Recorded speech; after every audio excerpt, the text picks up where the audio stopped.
You felt it before, haven't you? The full moon hanging heavy in the sky, its pale light slicing through the trees. The world looks the same, but somehow it isn't. Sleep feels thinner. Shadows seem deeper. Instincts stir. The air itself, expectant. Tonight we're wandering into the madness of the moon, a silver lantern that has haunted us since time began. Stories of lunacy, shape-shifting, awe, and terror. What happens to the human mind when it meets the moon at its fullest? And why? Even in an age of satellites and science, do we still feel its pull? Welcome back, night travelers. I'm YLDragons, and tonight, Yarrow has stepped aside, and the wilder side takes flight. After all, in this episode, we're not simply chasing sleep. We're chasing Moonlight and the myths and mystery she brings. The moon has always been more than light in the dark. It's been a mirror, a metronome, a mistress of tides and time, and, some say, of sparks of madness. Tonight, we're chasing the full moon and the magic it brings. Not just the creatures it summons, but the strange hold it keeps on us all. The word lunatic comes directly from luna, Latin for moon. Around the world, historical writings report on the influence of moonlight. Hippocrates called the brain moist and full of spirit, uniquely sensitive to the moon's phases, like a tide within the skull. Roman records reveal that Pliny the Elder noted that seizures increased at the full moon. And in medieval Europe, we find that the full moon was blamed for spikes in crime, erratic behavior, and even seizures. We see it in institutional belief as well. In asylums of the Middle Ages, attendants braced for agitation on bright lunar nights. In some villages, shutters were closed against the moonlight itself, as though its silver beams could carry infection. And to this day, police, emergency rooms, and ER nurses will tell you, the full moon brings trouble, no matter what the data say. In truth, the moon has always been a psychological amplifier, reflecting not just sunlight, but our hidden selves. We cast our fears on its pale face, closing curtains, shutters, and doors, but we also cast our hopes. So, perhaps the real mystery is how, or even why, we naturally keep projecting our shadow selves there, century after century, myth after myth. Let's start by exploring some ceremonies of and under the full moon. Wherever humans have watched the full moon rise, we've reached for ritual. We've danced, prayed, and bathed in its light. It's not just superstition, it's choreography written into our shared memory. In the modern pagan world, full moon nights are called Esbats. Witches and seekers gather in circles, often outdoors, where the moon's light touches skin directly. These gatherings aren't random. They're rooted in older European folk traditions where the moon's cycle was used to plant, harvest, and time-protective charms. At an Esbat, a circle is cast with salt, herbs, or stones. Candles flicker in cardinal directions, and prayers, invocations, or spell work are performed in synchrony with the moon's phase. This isn't just aesthetics. The full moon's light becomes a living symbol of illumination, manifestation, and peak power. When the circle closes, participants often record their impressions or dreams, believing the moon has seeded them with insight. Half a world away, on the plains of northern India, you can hear the gentle chime of bangles and smell the scent of rosewater as dusk falls. Karva Chauth is a North Indian festival where married women fast from sunrise until moonrise, praying for the long life and well-being of their husbands. As night deepens, families gather on rooftops and courtyards.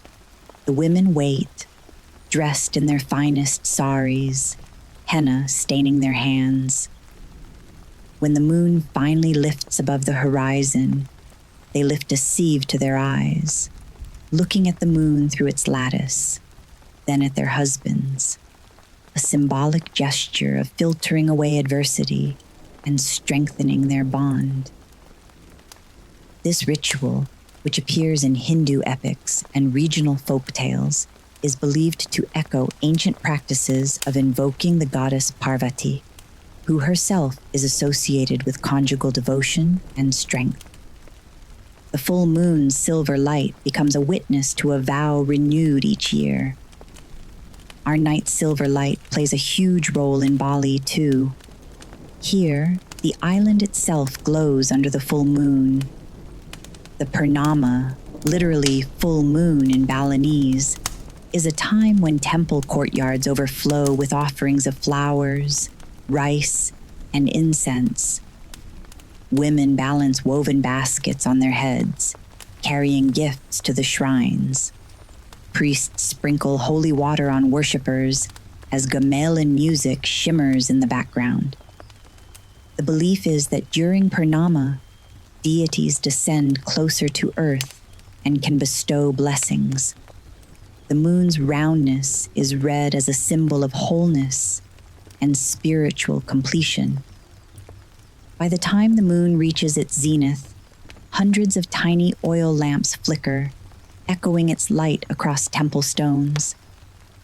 And we find similar respect of moonlight in Ayurveda, an ancient Indian system of medicine that emphasizes the balance of body, mind, and spirit, where it's described as cooling and healing, a counterbalance to the sun's fire. In some Indian communities, people still place jars of water under the full moon overnight and drink it the next day as moon-charged water, believed to soothe inflammation and cool the nervous system. Full moon baths, dipping into rivers, or simply sitting under moonlight, were traditional prescriptions for balancing fiery constitutions. And guess what? Modern researchers now know that exposure to dim evening light can help lower blood pressure and cortisol, suggesting a faint echo of that ancient wisdom. Night's light and its effects are just one part of the moon's magic, though. Across North America, many First Nations and tribes named each full moon a cosmic calendar that guided planting, hunting, and storytelling. The wolf moon of midwinter echoed the howls on snowbound nights. The strawberry moon signaled fruit harvests. The corn moon marked planting or reaping. These names weren't simply quaint ways of identification. They were signals of survival. Elders told stories under each moon's glow, teaching children which medicines to gather, which spirits to honor, which migrations to anticipate. By naming the moon, they named the moment in the Earth's cycle and wove humans back into its rhythm. This rhythm carries across cultures. In parts of West Africa, especially among the Yoruba and related cultures, the full moon was a time for drumming, dance, and collective trance. Oral history tells of entire villages coming together under the moon, invoking orishas like Yamoja or Osun, cool, water-associated deities tied to fertility and the moon. The rhythm of the drums, the sway of bodies, the repetition of chants created a communal nervous system reset, lowering stress hormones and amplifying a sense of belonging. Under that moonlight, the line between spiritual and physical blurred, and the community entered a liminal state together. And here's the fascinating link. Even modern chronobiology studies hint that people's melatonin dips and sleep latency increases near full moons. One Swiss study found volunteers took an average of 5 minutes longer to fall asleep and had lower deep sleep EEG activity during full moons, even in controlled environments without visible moonlight. It's as though the body still remembers bright nights as more dangerous, more charged. Belief becomes biology, and biology echoes belief. All of these rituals, from rooftop vigils to temple processions, transform moonlit nights into meaningful nights. They take what could be insomnia or unease and turn it into community, devotion, and awe. That's the hidden gift of lunar ritual. It turns vulnerability into reverence. But what of the myths? How close to reality are they?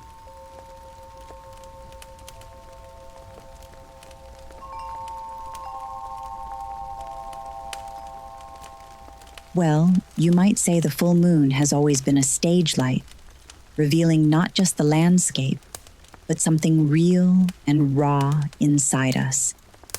It's the time when myths of transformation reach their fever pitch.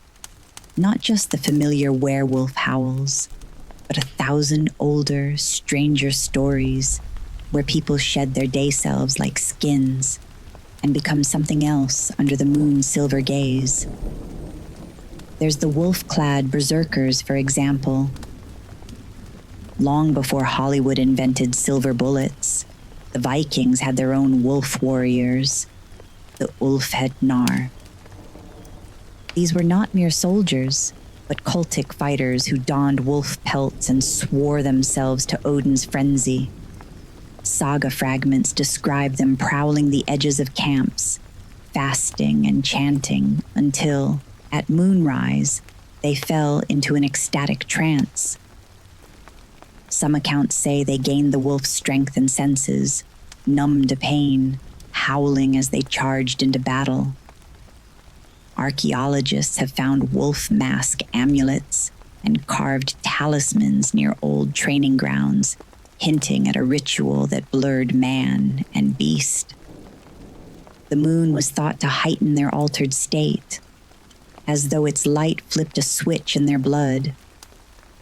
And in medieval Eastern Europe, it's told that villagers would swear in court that an accused had grown fur under the full moon, disappearing from their homes only to be found with wild eyes at dawn. Court records from the 16th century Livonia describe confessions, coerced or sincere, from peasants claiming they ran with the devil's hounds on moonlit nights. These stories weren't just fear-mongering. They were a way to explain unpredictable violence, epilepsy, or even dissociative states.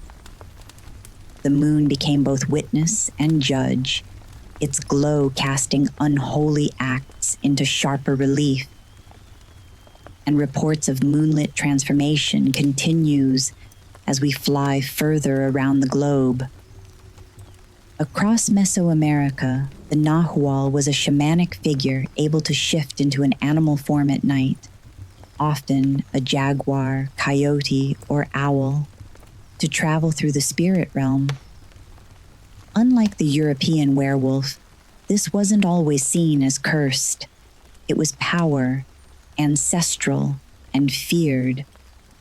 Folklore from Oaxaca to Guatemala describes the full moon as a veil thinner than a spiderweb through which the Nahual could slip. And farmers left offerings of maize or cacao on their thresholds to appease these moonborn travelers, lest their dreams be stolen or their livestock sickened. In China, the full moon isn't only a time of transformation on Earth, but also a reminder of transformation beyond it. The tale of Chang, for example, tells of a mortal who drank an immortality elixir and floated up to the moon, leaving her beloved Hou Yi behind in order to protect it from thieves. There, she is joined by a mystical jade rabbit, who was a selfless creature that sacrificed its own body to a disguised jade emperor and was then made immortal as Changu's constant companion. And even today, children still look up at the moon and see the outline of the jade rabbit pounding elixirs in a cosmic mortar. It's a story of loss, transcendence, and eternal separation, a softer kind of transformation where love becomes legend and a human becomes a goddess. Given to us in Greek myths, you may remember us talking about Selene in prior episodes as well. Selene, the moon herself, fell in love with the mortal shepherd Endymion. To preserve his beauty forever, she placed him into eternal sleep on a mountainside. Every night she descends, kissing his lips while he dreams endlessly. This myth reframes moonlight not as frenzy but as eternal stillness, the full moon as both lover and jailer, suspending time itself. In Japan, Tsukuyomi is the moon god, cool, distant, associated with law and reflection. Unlike the sun goddess Amaterasu, Tsukuyomi moves through darkness, embodying the structured, unflinching rhythm of lunar time. His myth suggests not frenzy, but an austere clarity that comes at night, a transformation of perception, not flesh. These god and goddess attributions to the moon are seen elsewhere as well. In Polynesian lore, Hina ascends to the moon to escape earthly demands, becoming a goddess of independence and creativity, a mythic blueprint for choosing freedom over duty. In West Africa, Yoruba stories tie the moon to Oshun and Yamoja, orishas of water, fertility, and coolness. And you know what? Full moon nights are still honored in some places, with dances and offerings at rivers, an embodied transformation of communal mood, turning ordinary nights into living ceremony. In Mesoamerican myth, though, the moon isn't just a pale face gazing down under whose light we might dance. It's alive with hidden shapes. Look closely, and you won't see a man in the moon, but a rabbit, much like the Chinese tales. Both Aztec and Maya traditions teach that a cosmic hare leapt or was hurled into the moon, leaving its shadow as a permanent reminder. This rabbit was not a meek creature, but a potent trickster, a being of fertility, chaos, and cycles, mirroring the moon's waxing and waning. Aztec stories speak of a god hurling a rabbit into the moon to dim its brilliance, marking it with life's mischief forever. And still, children today in Mexico and Guatemala are told to look for the rabbit at full moonrise. There is also the tale of the lunar purifier. Here we learn that alongside the rabbit runs the shadow of Tlazolteotl, the Aztec goddess of lust, sin, and purification. By moonlight, she was said to absorb impurities, forgiving transgressions and then turning them into fertile power. In some rites, she was invoked at night to cleanse spiritual pollution, aligning the full moon's white light with a cycle of confession and renewal. This wasn't guilt for its own sake. It was a profound understanding that under the moon's silver gaze, nothing stays hidden forever, and that the release of what festers can lead to rebirth. Together, the rabbit and Tlazolteotl turn the moon into a paradoxical space, both playful and penitential, fertile and cleansing, chaotic and restorative. Under the full moon's glow, chaos and renewal dance in a single silver circle, a message that transformation isn't only about power, but also about the courage to let go. And here's the golden, or silver, thread across all these myths. The full moon is not just a lamp in the sky. It's a trigger, a cosmic threshold.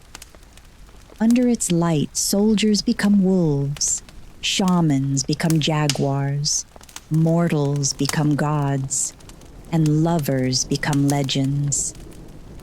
Even where the myth turns monstrous, the werewolf, the witch, the owl woman, it's really a story about hidden power breaking its bonds. The full moon is the moment when boundaries dissolve, and when the polite mask of daylight can no longer hold. When myths resonate with reality, they ripple like silver on still water. What we fear, what we feel, and what we measure all begin to mirror each other. It's here, in this shimmering overlap of story and substance, that folklore's pulse can be felt in our very blood. And while we've chased myths all night, let's touch on that substance for just a bit, the science of the full moon. Don't worry, I won't drag you through a dry PowerPoint with bar graphs. Think of this as moonlight on lab glass. First, let's deal with the obvious, the tides. The moon literally pulls on the oceans twice a day, like a cosmic metronome. That's not a metaphor, that's physics. And because our bodies are about 60% water, ancient healers guessed that the moon must also tug on our fluids, our moods, even our blood.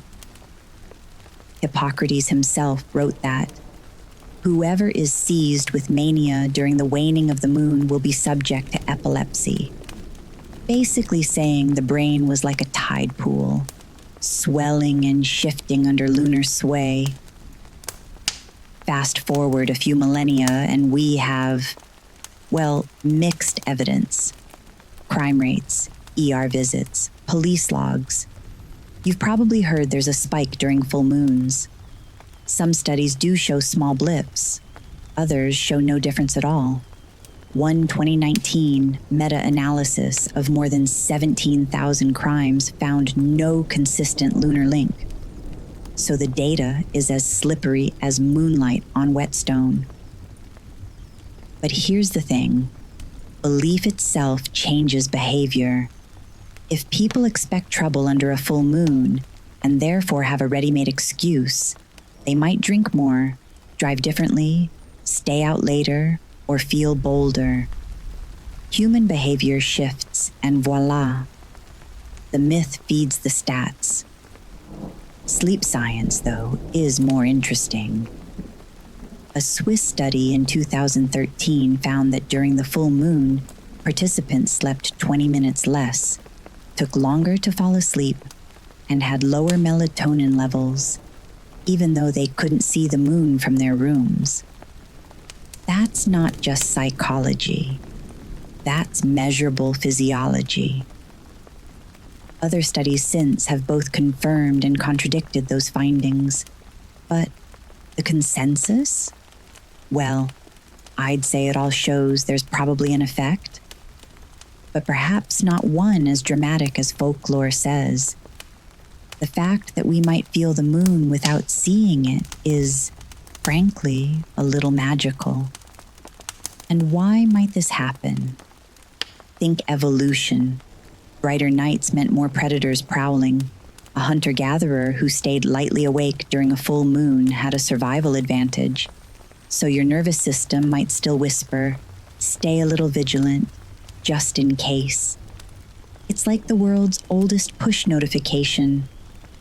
And then there's hormones and circadian rhythm. Melatonin drops when your brain thinks it's still daylight. Even small amounts of light at night can mess with it. So a big silver lantern in the sky may nudge your rhythm just enough to shift your sleep cycles, even indoors. And let's not forget the placebo effect's glamorous sister, the nocebo effect. If you believe the full moon will mess with your sleep, it probably will. A 2021 paper literally called it a cultural placebo, our collective belief shaping our collective physiology. So, yes, maybe the full moon is a cosmic culprit. Or maybe it's just your subconscious pulling an all-nighter with a silver flashlight. Either way, if you're restless on full moon nights, don't panic. It's not proof you're turning into a werewolf. Check your palms for fur, though, just in case. What is undeniable is that cycles matter. Our bodies still echo ancestral rhythms. Modern neuroscience is only catching up to what temple architects and herbalists knew millennia ago. Repeating cues shape our brain states. Just as dream incubation works with scent and intention, lunar cycles may still prime our nervous system in subtle ways. It's not magic. It's the memory of evolution. So if you feel a little restless under the full moon, go ahead. Blame it on ancient survival instincts, placebo power, or the moon itself. Either way, the effect is real to you. And sometimes, acknowledging the pull makes it easier to let go. Because while the full moon may not make us monsters, it does change us. It alters sleep, bends ritual, stirs the imagination. Its light is both mirror and magnifier, showing us what we fear, what we love, and what we long to become. So, maybe madness is just another name for stepping outside the safe walls of reason into the wild silver glow of possibility. In fact, let's step outside together for a moment before we leave each other tonight. Move past the myths and the science, and take a journey under the full moon side by side, wherever you are, even if it's only in your mind.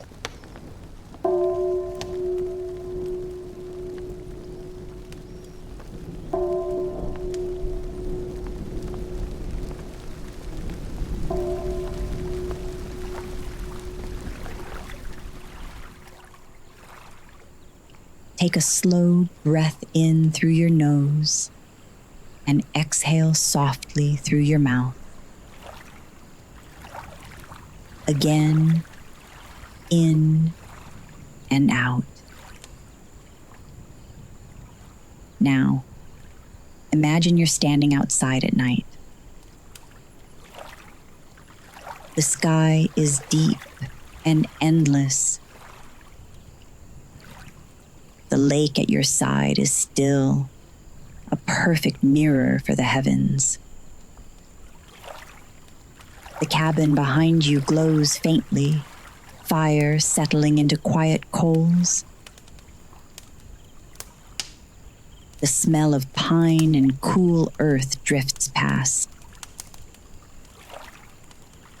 You can feel the faint lapping of water, steady and rhythmic, like a tide inside your chest.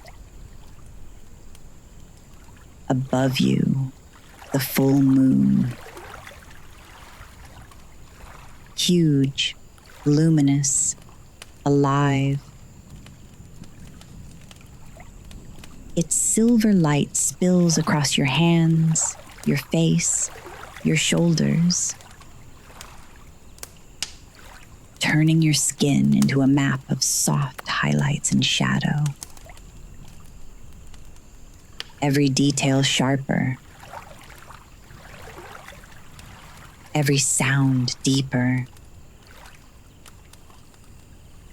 This light is ancient. Every human who's ever lived has stood under it. It has witnessed births, wars, kisses, prayers, and dreams. It has watched us through our transformations and our most secret nights. Now, close your eyes and imagine the moonlight as something you can breathe in. Inhale cool silver.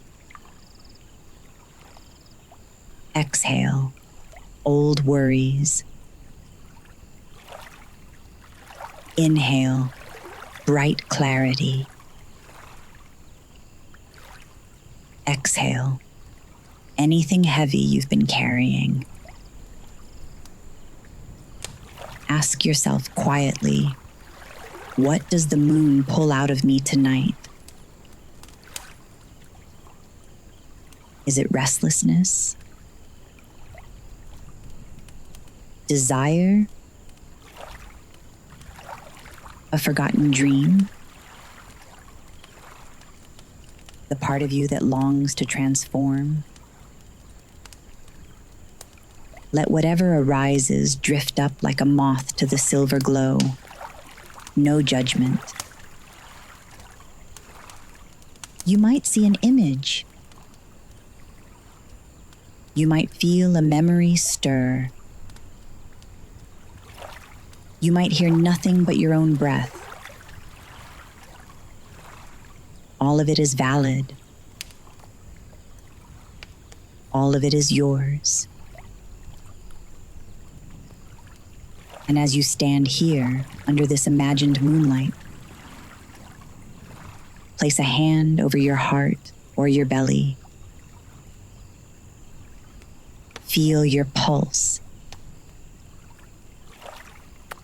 And whisper a simple phrase. I release what no longer serves me. Or I welcome what I am becoming. Or more simply,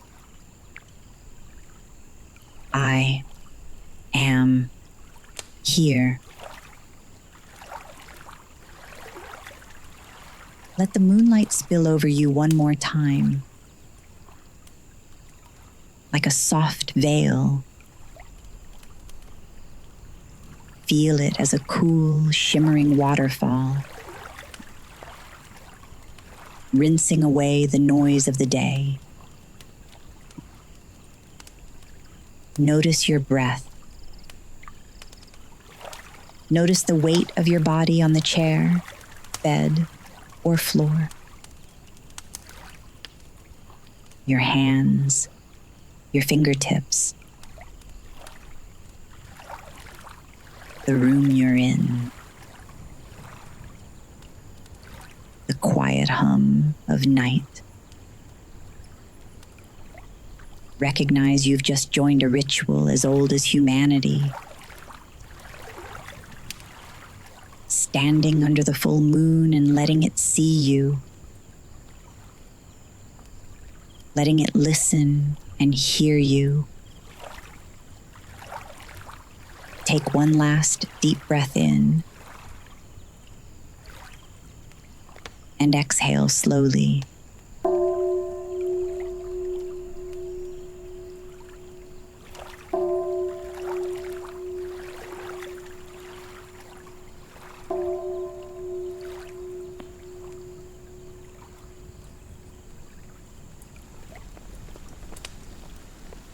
Whenever you're ready, open your eyes.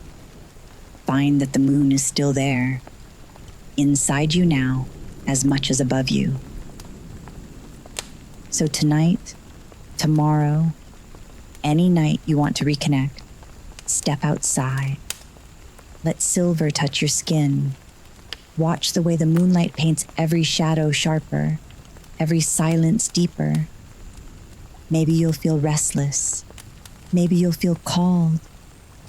Maybe, just maybe, you'll feel the echo of a story older than memory, the magic of the moon itself. It's been a privilege to guide you through another night on Dusk and Dreams.